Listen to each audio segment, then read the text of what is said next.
And how did you come up with the idea, and why do you think the market was so ripe for it? I was a venture capitalist for a global company called Reed Elsevier. We had a small $100 million venture fund, and we would put $5 to $10 million into later stage companies. And part of being a venture capitalist is doing market maps on different market opportunities and really understanding who are all the players, where are the gaps in the market, and it's just a vital part of the business. And in doing that, I saw a bunch of companies that were probably great features, but by themselves were probably never going to make it as a company. And you know, the idea in the back of my mind, as 2004 came along, capital markets began to open up. I really preferred to be an entrepreneur, not an investor. I called up my brother Dar, who was heading up corporate development at Amazon, and said, "Okay, it's time for us to get back in the market." So, so the idea was really, the value proposition was taking each of those features and creating a new product. This sort of LinkedIn meets Hoover's meets a dynamic extraction environment for salespeople and financial services people.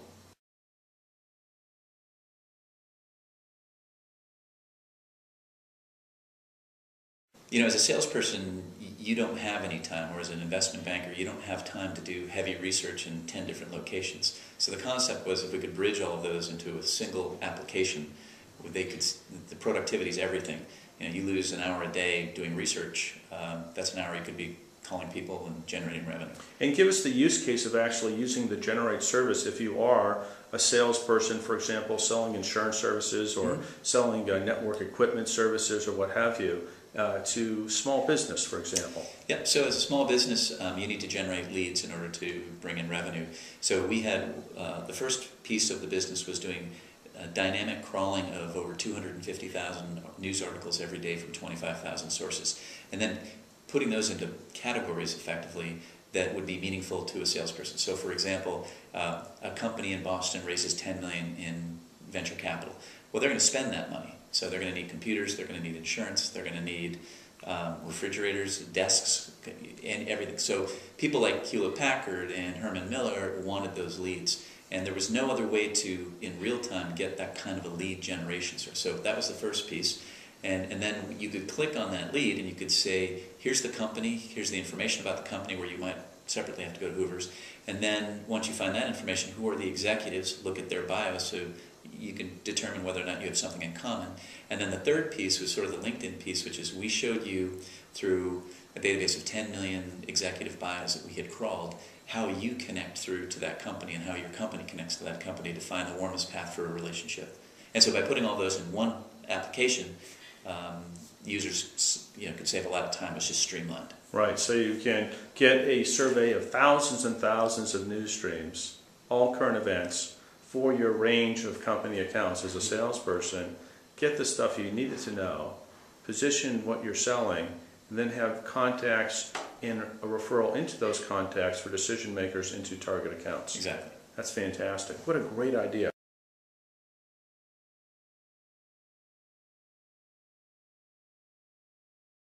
Looking at this decision in the case between corporate strategic investors such as ACBJ or the various venture capital companies, how many did you visit, by the way, on the run-up?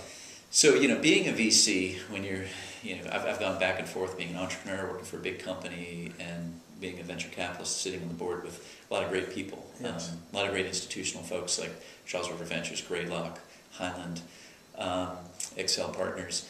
I thought, oh, this would be relatively straightforward. I know these guys, I'll go to them with the idea. So, at the end of the day, over a year period, I probably talked to 25 to 30 VCs, pitching them the idea. And what was strange about our business was that we were taking, a big part of it was data.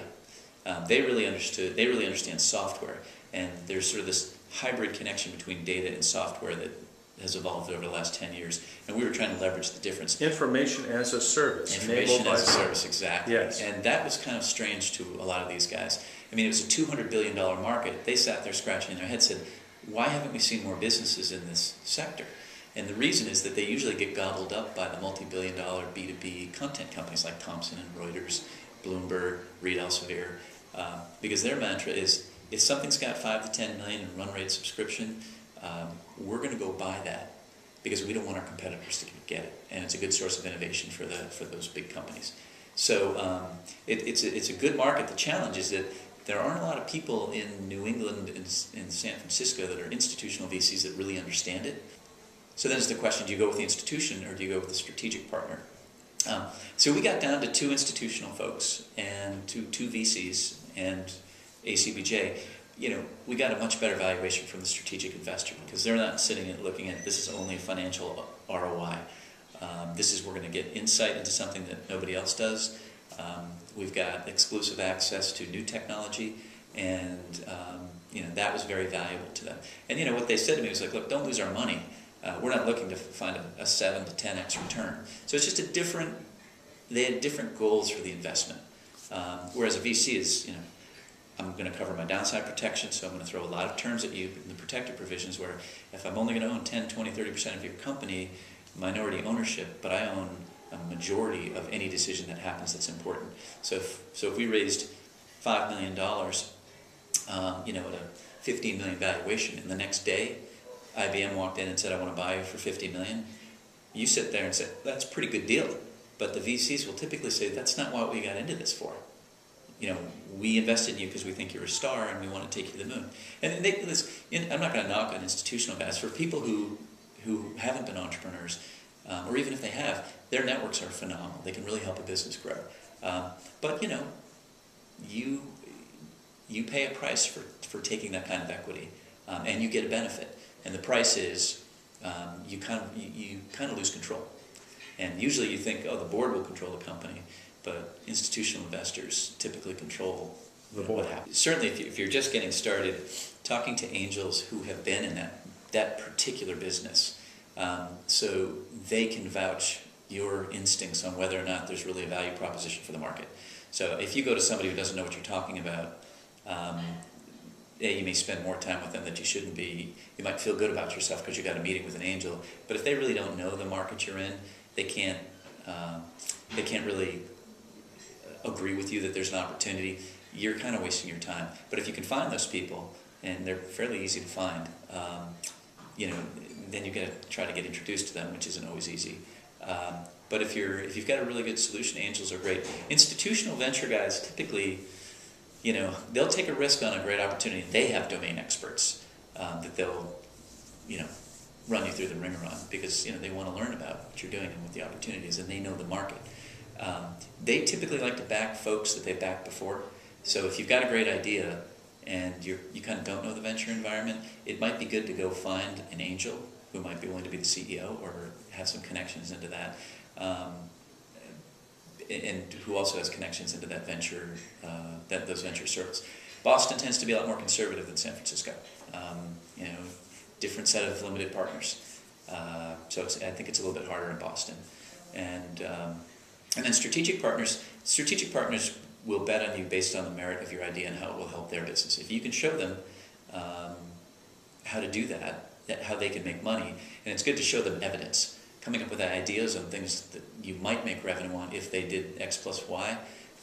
It's better for you to walk in and say, here's where we're making money, and here's how you can make money, and they'll see. The best way, a professor once told me, the best way to make money is to use your customers as investors. That was you. So, and it works. You walk in, if you want validation for whether or not you have a good idea, go talk to a customer. Yeah.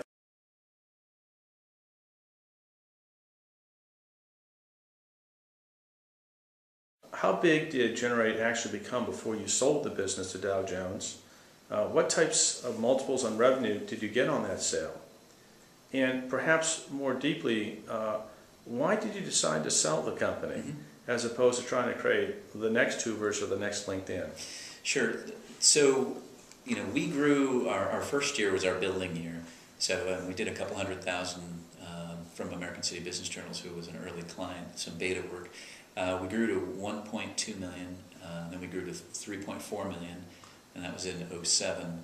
This is all subscription-based revenues, so recurring revenue streams. And then going into the first quarter of 2008, we had a run rate of 10 million based on current orders and pipeline. And we started noticing that there was some very peculiar things going on in the financial markets, and we were just getting into the financial markets with some new applications that were variations on the same thing that we've been delivering to the Global 3000 world. So we'd signed a big $1 million contract with Thomson Reuters for them to put the application on all their terminals. But all of a sudden, everybody was getting very nervous about the market. And we needed one more tranche of money, and we were at break even. But we thought, why don't we go out and raise $3 to $5 million? We could probably fetch about $50 million valuation, $55 million pre-money, and just put that cash on the balance sheet in case something happens. It was a pretty cheap source of capital because it was a big valuation, and we could hunker down in case something bad happened. Of course, we had no idea that the nuclear winter was coming. I mean, it was a very bad situation. So as we went into, we started talking to people in January, got a lot of excitement from folks like Summit, a big private equity group, talked to some big strategics, Hearst, Dun & Bradstreet, Dow Jones, and Thomson Reuters, and really strategic investments. And we really liked what we saw from Dow Jones, so we were actually marching in February and March of 2008 down and Summit, to a lesser extent, to a deal that was going to be our Series D. And sometime in the middle of February, Dow Jones came back and said, you know what, we'd actually rather talk to you about an acquisition than a financing, and would you be open to that? And at this point, things were really kind of melting in the market, and we thought, you know what, make us an offer. And so they offered $60 million, public information, because News Corp had acquired them in December, and they were a public company. So multiple of revenues, to answer your question, it was 6x. And the way that these deals get priced in technology is it's usually 12 months forward-looking. So it was effectively 5 to 6 times forward 12-month revenues. And we had the run rate so we could support it. Just looking around the market, we thought, you know what, this might be a good time. The investors will do really well. The management team will do really well. And, in retrospect, that was a really smart decision.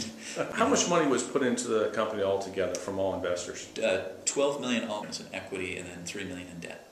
Very good, very good. So everybody got their nice they did very return well, on investment over a period of about 3 years. It was 2 years the investment money was there. Outstanding. And they ended up owning about 25%.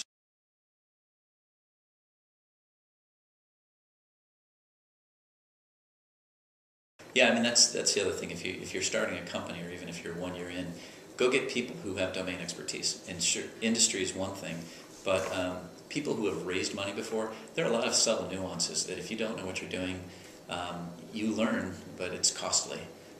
So it was great having, Dara. It was great for Dara that I had 6 years of venture capital experience. I knew what protected provisions were. I knew what to ask for. I knew that non-participating preferred was much better than participating preferred, etc. And then on the acquisition side, when we saw acquisition documents, he knew how to negotiate. I didn't have, the lawyers were helpful, but it's really good to have gone through that. And so whether they're advisors or board members or people on your management team, look for those, because it made it a lot smoother ride. Thank you very much, Tom, and good luck on your new venture. Thank you. Very good. Bye-bye.